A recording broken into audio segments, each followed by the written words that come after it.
Cassius Clay has presented the coveted gold medal for his tremendous victory in the light heavyweight division of the Olympic Boxing Championships. A magnificent conclusion to the 1960 Rome Olympics. Names to fit us black people, and Clay was a white man's name. It was a slave name.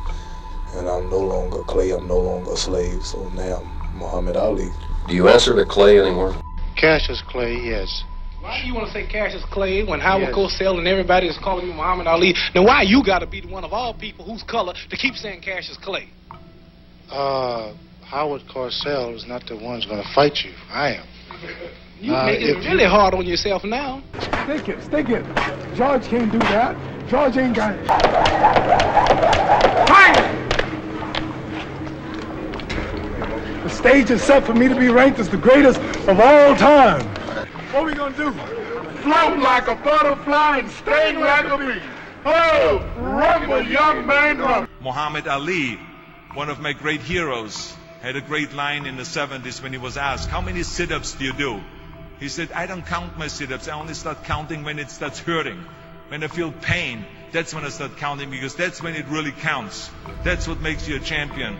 That's the way it is with everything. Mr. Muhammad Ali has just refused to be inducted into the United States Armed Forces. My enemy is the white people, not Viet Congs or Chinese or Japanese. You my opposer when I want freedom. You my opposer when I want justice. You my opposer when I want equality. You won't even stand up for me in America for my religious beliefs, and you want me to go somewhere and fight, but you won't even stand up for me here at home.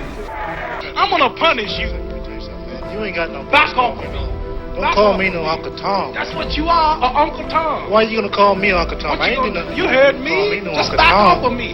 And so, ladies and gentlemen, as the two contestants prepare for battle right now. Back off.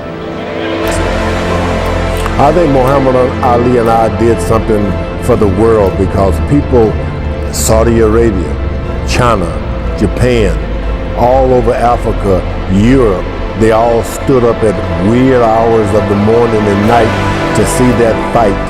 And they looked at it from Africa, and they saw two men contending. One was supposed to win and the other had no chance, and they were shocked.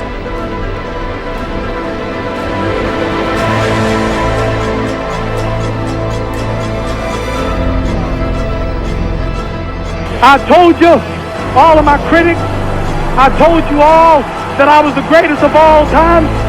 Sonny Liston, I told you today, I'm still the greatest of all time. Never again defeat me. Never again say that I'm going to be defeated. Never again make me the underdog until I'm about 50 years old. Iraq's leader, Saddam Hussein, with some of the trapped British families in Baghdad. Ali had to persuade a man who was openly defying the UN and President Bush to release hostages to him. He'd also have to listen diplomatically as Saddam praised himself for his treatment of the hostages. After Saddam agreed to release 15 human shields, Ali and his staff prepared to take them out of Iraq as soon as possible. After 4 months of captivity, the hostages were free. I was just lucky for some reason to be on Muhammad Ali's list. I'm grateful for it. He's a marvelous individual, marvelous man. Sonny might be great, but he will leave in 8. If he want to go to heaven, I'll get him in 7. He'll be in the worst of 6 if I cut it to 6. If he keeps talking jive, he'll go in 5. If he make me sore, he'll go like more. If he keeps talking about me, I'll get him in 3. If that don't do, he'll fall in 2. And if he run, he'll go in 1.